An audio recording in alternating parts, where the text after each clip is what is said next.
સદગુરુ મહારાજની જય. હવે એક આપણે લખમા માળે ભગતની મેં વાત સાંભળી પણ કોઈ ઇતિહાસની મને ખબર નથી. લખમા માળે જે થઈ ગયા એના વિશે જો તમે કઈ જાણતા હો તો વાત કરો.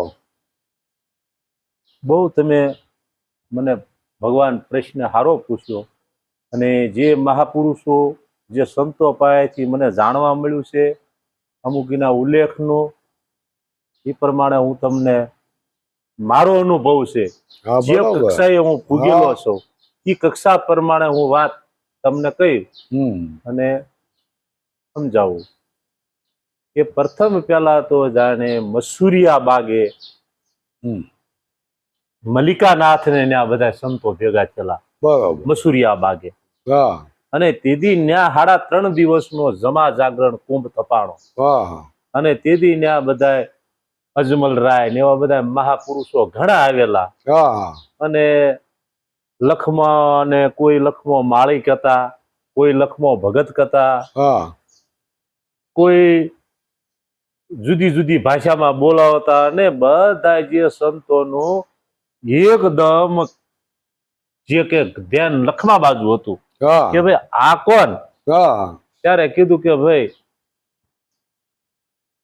મલિકાનાથની આજ્ઞાથી આનો મેઘ ધારવાનો આ શિષ્ય બન્યો હા હા લખમા માળે. લખમા અને બધાયનું કેન્દ્ર ન્યા દેખાણું એમાં વાતમાંથી વાત કોઈ તમારી જેવા મહાપુરુષે કીધું કે ભાઈ આ લખમો રહ્યો એટલો પાવરફુલ છે કે એક કલમમાંથી બીજી કલમમાં જાતે જાતના તો પુષ્પો ખીલાવી દે છે. આવો આ લખમો ખેતીમાં આવી રીતે છે. એમાં અજમલ રાજાનું ધ્યાન ન્યા એની બાજુ લપટાણું અને અજમલ રાજાએ કીધું કે તો તું ન્યા નો આવે રામબાગમાં. ત્યારે લખમા એવું કીધું કે મુજ ઈચ્છા તો હતી પણ મારા નાથની કૃપા થાય તો થાય ને અને મારા નાથની કૃપા હશે તો કરશું.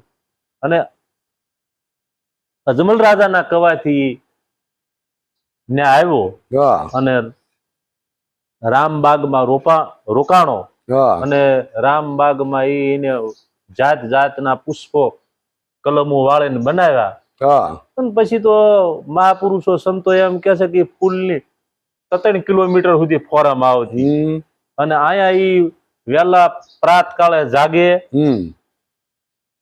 અને ઈ ફૂલ બધા સાબ ઉતારે અને જે ગૌશાળામાં ડાલીબાઈ હતી એને દે. ઈ ફૂલ હાર ગૂંથે રામદેવજીને અને વીરમદેવજીને પહેરાવે. બીજા ફૂલ સુટાર્યા એ અજમલ રાજાને પૂજા માટે આપતો અને એટલો બધો પ્રેમ અને એટલો બધો ભાવ વૃત્ત લખમા પ્રત્યે રામદેવજીની કૃપા દ્રષ્ટિ એટલી થઈ કે કોઈ એની સીમા નહીં એટલી. લખમાને જોઈ અને ભગવાન ઓળઘોળ થઈ જતા મહારાજ અને પ્રેમ વધતો ગયો. હવે એક દિને સમય એવું બન્યું કે તાત્કાળે ફૂલ બુલ દઈને આવીને જેમ ડોલ જેમ કુવામાં શીશવા ગયો અને પાવઠા ઉપર પગ મૂક્યો અને પાવઠું ભાંગ્યું. બરાબર. એ પાવઠું ભાંગ્યું અને ભાંગતા લખમો હરેરી ગયો કે ઓહો મારી કોઈ સેવા પૂજા મારી એમ કે ખામી રહી ગઈ. તે મુજ પાપી પગે આ પાવઠા ઉપર પગ મૂકતા પાવઠું ભાંગ્યું. મારા પાપી પગ આવું લખમો બોલે.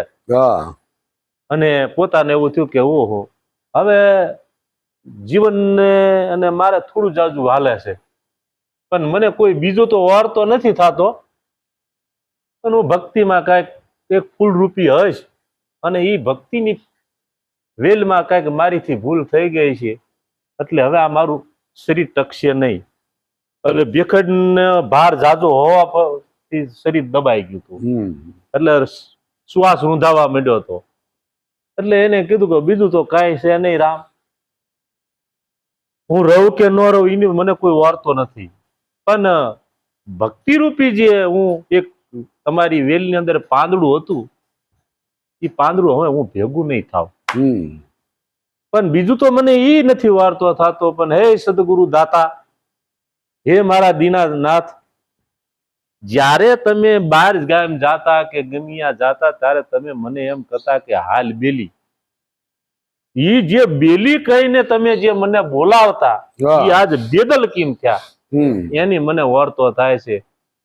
હે કૃપાનાથ, જે તમે આપણે રણુજાની બજારોમાં ફરતા કે અહીંયા ફરતા તેથી તમે મને બેલીડો કઈ કઈને બોલાવતા, એ આજ બે મુખ કેમ થયા. એટલે મને એનો વાર્તો છે પ્રભુ. મારું શરીર રહે કે ન રહે, પણ એની મને કોઈ પરવાર નથી. પણ હવે વેલાના રે વસુટ્યા ભવે ભેગા નહીં થાય. એટલે પ્રભુ મને ઈ વાર્તા છે. એ મારા નાથ, આપ દીન દયાળુ તમે કથા કે હાલ બજારમાં જાવીને બેલીડો કહીને બજારમાં તમે ફરતા ને ઈ બજારોમાં માલતા, ઈ બેલી આજ બેદલ થયો ને એટલે મને અફસોસ થાય. આવું બધું રત્નો એટલે આવું બધું લખમો કલ્પાત કરે છે. અને એક પછી એક શબ્દ પામે છે કે હે પ્રભુ, પ્રીતિ ભક્તિ જે નિષ્કામ ભાવના ભક્તિ કોને કહેવાય? તો એ મેં એવું સાંભળ્યું છે કે નિષ્કામના ભક્તિ એટલે કે જે કુંજર હોય પક્ષી, અને એ વિદેશના વાટે જયારે એ કુંજર નામનું પક્ષી જાતું હોય અને ઈ જયારે દરિયાના બેટમાં ઉતરે અને ન્યાયના ઈ માદા મૂકે અને અહીંયાથી મૂકીને વિયા જાય, 6 મહિને વિયા જાય, અને એને ઈ આ માયાળુ મેરામાં ઈ ઈંડામાંથી બસા રમતા કરે અને 607 માસે આવી અને જેને ઓળખી લે છે, ઈની જે મેરુ શ્રીકી પ્રીત, ઈ મારા નાથ જો તું હો તો આવડી મોટી મારી કઈ ભૂલ છે તે પ્રભુ તું મારીથી બે મુખો થયો. આવા બધા કલ્પાત કરે છે લખમો, અને આંખોમાંથી આંસુડાની ધારાઓ થાય છે. પણ રામદીજી બરોબર ભગવાન ભોજન ઉપર બેઠા અને લખમાનો અવાજ સંભળાણો અને ભગવાને તરત જ આવ્યા. ન્યા રામ બાગે આવીને કુવામાં લખમો પડ્યો તો આમ કરીને આમ હાથ લંબાવી અને કાઢ્યો. કાઢીને આમ કરીને આમ શરીરે હાથ ફેરવો. હાથ ફેરવતા તો અણભગુ શક્તિ એનામાં બતાણી કે ઓહો, હવે પ્રભુ આ પીડાની વાત હું નથી કરતો. મેં તમને આ પીડાની વાત નથી કરી દે એના. આ તો તમે મને હાથ ફેરવો અને ઈ પીડા મટાડવાની. મારી તો જે જન્મ મરણ વિશેની જે પીડા હાલે છે, અને 9 માસ જે શિશુ એના માના ગર્ભમાં હોય છે અને પીડા જે ભોગવતું હોય છે, ઈ પીડામાંથી હું મુક્તની વાત કરું છું. હે મારા નાથ, આ પીડા તમે મને હાથ ફેરવીને શરીરની પીડા મટાડી, ઈ મારી વાત નથી. હે પ્રભુ, મેં એવા મહાપુરુષો કે એવા સંતો પાસે જાણે છે કે પાટાનો રે બાંધનારો શું જાણે મારી પીડા. વીતી તો હોય તે જાણે, પર વીતી શું જાણે પીતડી. વીતી હોય તે જાણે, પર વીતી શું જાણે પીતડી. કુંવારી રે શું જાણે પીયું કેરો વિયોગ, આ પરણી હોય તે જાણે. એવો પાટાનો રે બાંધનારો મારી પીડાયું શું જાણે. હે જગન્નાથ, હે નોધારાના આધાર, આ પીડાની હું વાત કરતો નથી. જે અદ્ભુત ખેલ છે તારો અટપટો, જે આમાં જ ઈમાંથી મને છોડાય અને ઈ જન્મ મરણના ઈ પીડામાંથી મને છોડીને જે તે ભક્તિ રૂપી જે મને આપી પરંપરા, જે કીધી ને આપણે હમણાં વાત થોડી કરી હતી દેવાયત પંડિતની કે ભાઈ જે સદગુરુ મળી ગયો અને તમને જે ઈ કદમ ના ઝાડે જે દોર ચડાવી દીધો અને એ કદમ ના ઓલે જે ધમણ ચાલુ થઈ ગયો હોય, પછી ધમણ ને આપણે આપવી પડતી નથી. પછી ધમણ તો હાલ્યા રાખે. અત્યારે ઘણા આપણા મહાપુરુષો બીજા ત્રીજા આપણને સમજાવે છે કે ભાઈ આ ઓહમ સોહમ ના જાપ કરો ને. એટલે ભાઈ ઓહમ સોહમ ના જાપ કરવા પડતા નથી, આપે એ તો હાલે છે. અને ઓહમ સોહમ શબ્દ હવે ખુલ્લો પાડી દીધો બધાએ. ઓહમ સોહમે આ પતેવું નથી. ઓહમ સોહમે પતેવું નથી. આ તો હદ બે હદ ની વાત છે, હદ બે હદ.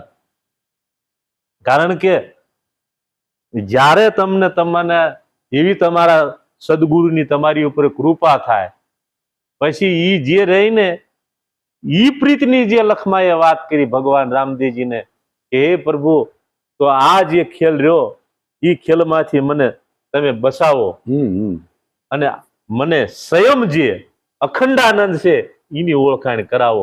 ઈ વખતે ભગવાન રામે, હું તો તમને બાંધ્યા ભાદમાં વાત, ભગવાન રામે એને લખમાને સ્તુહી નામનો, તારક નામનો અજંપાનો આ મહામંત્ર આપ્યો અને લે લખમા આ રામસાગર, આ રામસાગર થી હજારોના તું ઉદ્ધાર કરી અને હજારોને તું સત્યના માર્ગે લઈ જાય. એટલે લખમાની ઘણી બધી વાતો છે. મારવાડની ધરતીમાં લખમાએ ઢીંગારામનો ઉદ્ધાર કર્યો, હરભુજીનો કર્યો, કતિપસાનો કર્યો, ખીમડિયાનો કર્યો, રાવત રણસિંહનો કર્યો. આવા અનેક હારે લખમાએ ફરી અને અનેક સંતોની સમાગમમાં લખમો પિંગલગઢ સુધી જઈને ફરીને ઘણા બધા એના જીવનના ઉધારો લખમાએ કર્યા છે. અને લખમાની બહુ સરસ વાત વર્ણી છે. અને લખમાએ ભક્તિ જે નિષ્કામની ભગવાન રામજીજીએ હારે રહી અને લખમાએ આપણને આ ગત ગંગાને ઘણું બધું લખમાએ પ્રેરણા કરી છે. આ વાત આટલા સુધી મેં સાંભળી હતી, જ્યાં સુધી મને એનો અનુભવ થયો ત્યાં સુધી મેં તમને આ વાત જણાવી. આની વિશે હજી કોઈ તમે કાંઈ જાણતા હો તો મને જવાબ આપો તમે ભગવાન. લખમા માળીનો કોઈ મારી પાસે ઇતિહાસ નથી. અરે અરે બાપા, લખમા માળીનું કંઈક ગણ્યા થાપન નું ભજન એક સાંભળવામાં આવ્યું હતું, બીજો કોઈ ઇતિહાસ મારી પાસે નથી. ને હું બહુ ઇતિહાસમાં નથી ધ્યાન દેતો, એના શબ્દ સામે હું ધ્યાન દઉં. આપણે જે કઈ આગલા સંતોએ કહી જાય ને, મારું ધ્યાન એના શબ્દ સામો હોય, કાંઈ એનો અનુભવ છે. અરે બાપા, ને આપણને નક્કી થાય છે કે ભાઈ આ પૂરી હૃદય પૂગી ગયેલા છે, એની વાણી ક્યાં છે, એના શબ્દ, એના અનુભવ ક્યાં છે. એટલે હું બધું ધ્યાન એમાં દઉં. ઇતિહાસ તો હવે આગળ ઉપરથી જે કઈ હાલ્યા આવે છે, અખાઈએ એવું કીધું કે ઇતિહાસ જે છે ને એ એક મતદાયની કથા છે. વાહ વાહ. અને મતદાયની કથા હોય છે જ્ઞાન નો થાય. આ જે અત્યારે આપણા રામાયણ મહાભારત જે કઈ મતદાયની કથાઓ અખાઈએ કીધી, જો કોઈ શબ્દ આપણા નથી. અખાઈએ એના મનને ઠપકો આપ્યો કે આ મતદાયની કથા હોય છે, અખા જ્ઞાન નહીં થાય. કે આવી કથાઓ ક્યાં આદિ અનાદિ થાયલી આવે. ઇતિહાસ વસ્તુ એવી છે, એ કથા છે, એનો ઇતિહાસ છે, એને જીવન ચરિત્ર કહો. આ રામ ચરિત્ર માનસ કહેવાય છે ને, જીવન ચરિત્ર ની વાત કરી. પણ જે વાલ્મીકે લખ્યું છે તેથી રામ નતા, તો એ કેના આધારે લખાણું? એ જ્ઞાન ની રીતે લખાણું. વાહ વાહ. રામે જે વાલ્મીકે લખ્યું તેથી તો રામ હતા ને, તેથી એને જ્ઞાન ધારા ઉપર લખ્યું છે કે હવે જો એક સારસ પક્ષીને પારાધીએ બાણ માર્યું હોય અને બીજું માથા ભટકાવીને મરી ગયું હોય અને આ દ્રશ્ય જો એ વાલ્મીકી ઋષિને નજરમાં આવી ગયો, એટલે એને આ વિરહ ઉપર આખું એ રામાયણ કાવ્ય લખાણું. અને એ રામાયણ કાવ્યથી આખી રામાયણ રસાણી છે. આ જે તુલસીદાસે તુલસી કરું કયો મળતો આધાર તો વાલ્મીકી રામાયણ નો જ લીધો, અને એને રામચરિત માનસ કરી નાખ્યો. એ રામનો એક ઇતિહાસ કરી નાખ્યો. ઓલા જે જ્ઞાનની રીતે લખાણ હતું ને, એ આ રામચરિત માનસ એટલે એક રામનો ઇતિહાસ મૂકી દીધો. બરોબર. આપણે મોરારીદાસ રામાયણ આવે છે ને, એમને થોડુંક આ દેહ માથે સમજાયું છે, એવું નથી. બહુ પોસા મહારાજ એટલે પ્રશ્ન હારો કર્યો, બહુ પ્રશ્ન હારો કર્યો. હવે એમાં ભગત રત્ના ભગત મહારાજ નું કહેવાનું એવું છે કે જે સારસ અને સારસી નામનું જે પક્ષી, એની ઉપર જે વાલ્મીકી રામાયણ આખી રચાવી, પણ ઈ સારસ અને ઈ સારસીની મારા મુજબ ઈ વાત નથી. પણ જે તમને સદગુરુ મળી ગયો કે ગુરુના ગુણના શું કરું વખાણ, હે એવું મને સદગુરુએ અંજવાળું બતાવ્યું કે નારદ મુનિ એને મળી ગયા અને એમાંથી એને પ્રકાશ થયો. અને જે ઈ સારસ અને સારસી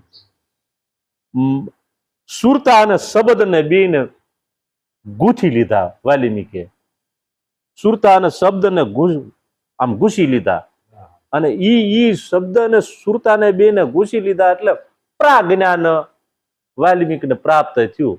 ઈ ઋષિ કહેતા એ ઋષિની વાત નથી. ઋષિ કહેતા આખું જે આ જે શરીર રહ્યું એમાં ઊંધ મૂંધ કરી નાખ્યું. કેમ મહંમદ ને ગુરુ હરજદ મળ્યા અને શાનમાં સર્જન થયું, શાન બતાવીને શાનમાં સર્જન થયું. એમ એને ગુરુ મળ્યા અને દેહમાં અંજવા થઈ ગયો પ્રકાશ. ગુરુ મળ્યા અને જે અંધકાર હતો એ દૂર થઈ ગયો અને પ્રકાશ થયો. એટલે એમને પછી આ રામાયણ વિશે લખી નાખ્યું. ભગવાન નતા તો આ લખી નાખ્યું કે આનું આમ થવાનું છે, આનું આમ, બરોબર. પણ એ મૂળ જીવન ઉપર રામ એટલે એમ માનો ને કે બ્રહ્મ થયો.